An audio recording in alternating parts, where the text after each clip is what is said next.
Hi, Sunday school teacher. Let me give you a few comments and thoughts and ideas and concepts about attention. A lot of times we walk into a classroom and immediately start teaching. But you got to remember that you have to get to the attention of those students if you're going to be able to get through to them and get them involved in what you want to teach. So I'd like to give you a few ideas of things I've done and others have done that will help you to get the attention before you start, so that they'll be able to get everything you teach them on that particular time. I do a lot of different things from time to time because I get into a convention, for example, and I only have 50 minutes to an hour. And if I lose 5 minutes of that, that's a lot of time lost, because you're going to have anywhere from 20, 30 people up to 500 or 1,000 people. So I need to get their attention right from the very beginning. So I learned a long time ago that there are different ways. For example, I tell them, here's 9, and they can give a piece of paper and mark them like this, and they can do it while you're talking to them. And I tell them, well, now I'm going to give you the chance to just make 4 marks, straight marks, with your pen and cover all 9 points.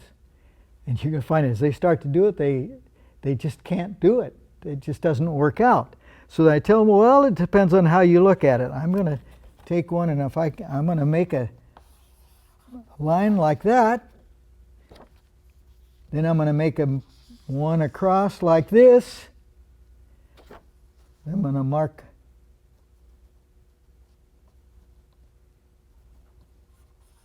one up here, one here, and I'll show you what I did.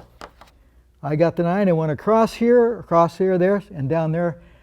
The problem is when people first look at this, they think of a box and they don't think they can go outside. Just a little trick, but this helps you. Once they start doing something like this, you've got their attention, and it doesn't matter what you do, you can start your class and you've got their attention. A lot of times I'll give them something like this and I'll say, okay, how many squares do you see right here?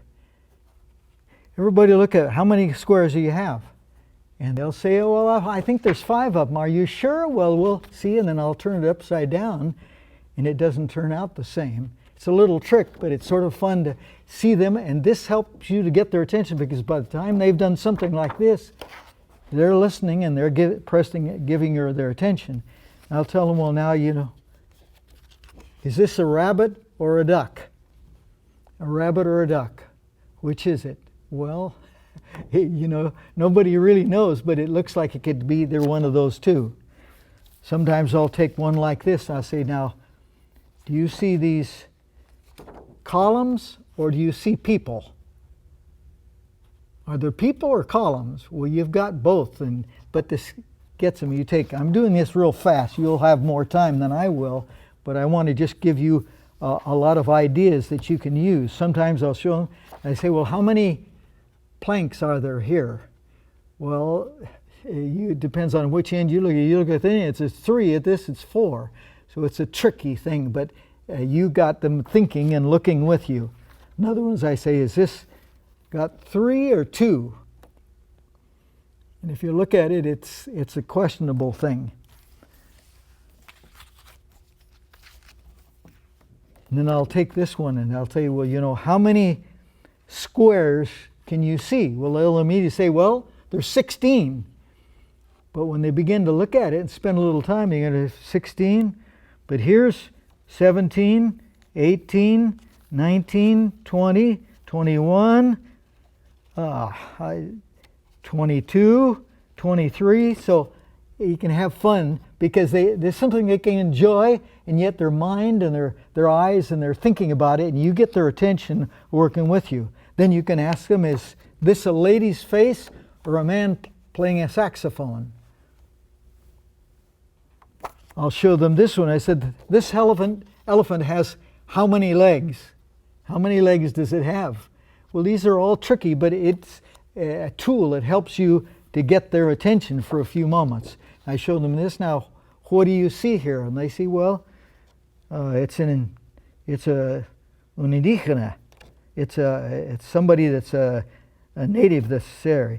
But then you look at it again, you find that this is a face of an Indian perhaps, but then you see here, no, it's an Eskimo painting on a wall. So it depends on how you look at those things. And then I tell them, do you find a triangle in this drawing? They say, yeah, there's one right here. No, there's no triangle. There's a blank spot that looks in a triangle, but that's not a triangle. There's nothing written there. But there's a lot of little things that you can do in starting your class. Don't just start your class taking for granted that you have their attention.